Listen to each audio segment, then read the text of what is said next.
If James Harden had won just one championship, this conversation wouldn't exist.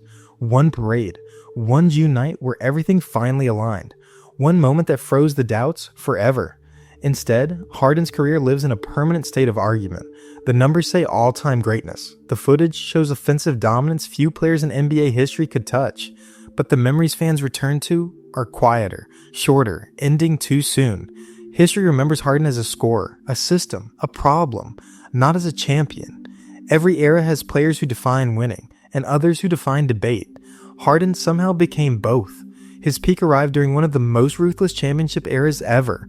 Dynasty teams, super teams, legacies already written in ink, and every year the pressure grew heavier, not just to perform, but to validate everything that came before.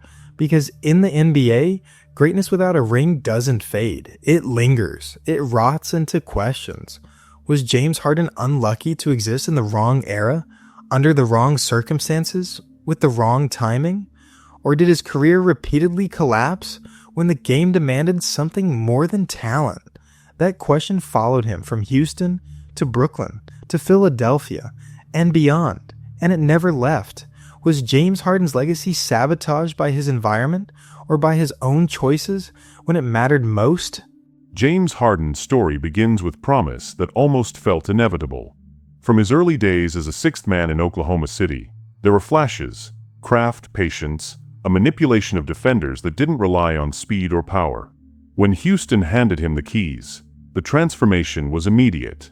Harden didn't just score. He controlled pace, space, and outcomes.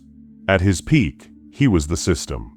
Entire defenses warped around him. His regular seasons became statistical landmarks, not just achievements. MVP conversations weren't aspirations, they were expectations. But the postseason kept telling a different story. Series where the numbers dipped. Games where the control vanished. Moments where urgency replaced rhythm, and Harden looked human. Peers passed him. Curry won. LeBron endured. Giannis evolved. Jokic waited, and then conquered. Harden's game never disappeared, but it never transformed either. The same brilliance that overwhelmed defenses in January became predictable in May. And when adversity demanded adaptability, his response often looked passive. The teams around him changed. The excuses evolved.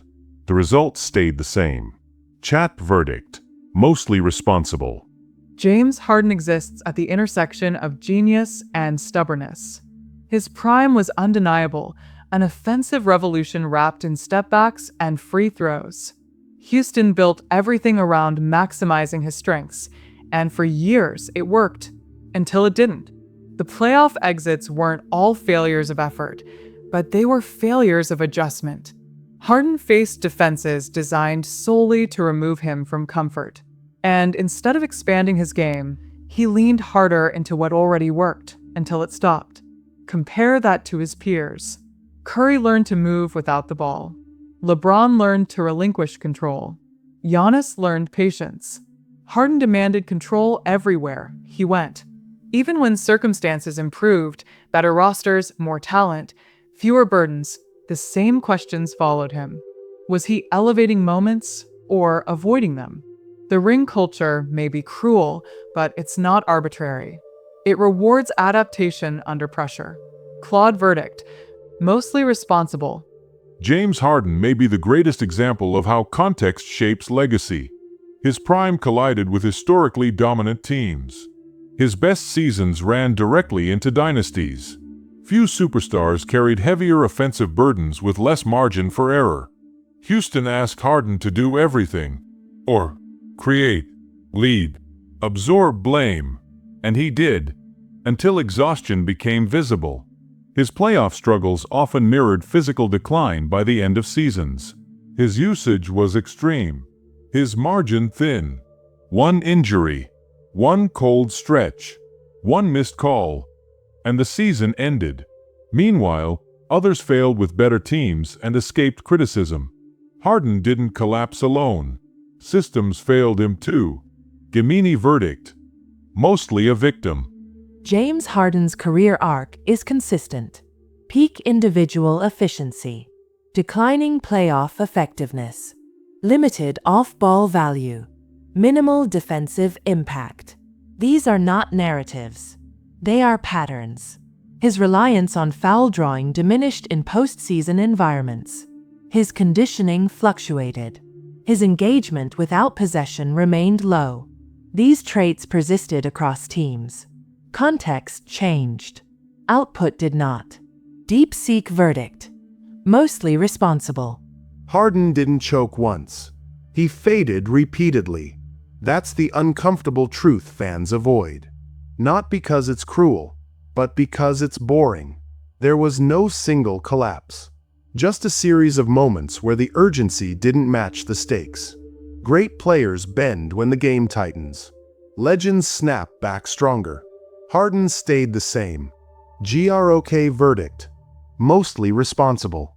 4 AIs leaned one way, one dissented. That alone tells the story. James Harden wasn't untalented. He wasn't unlucky. He wasn't robbed. He was unfinished.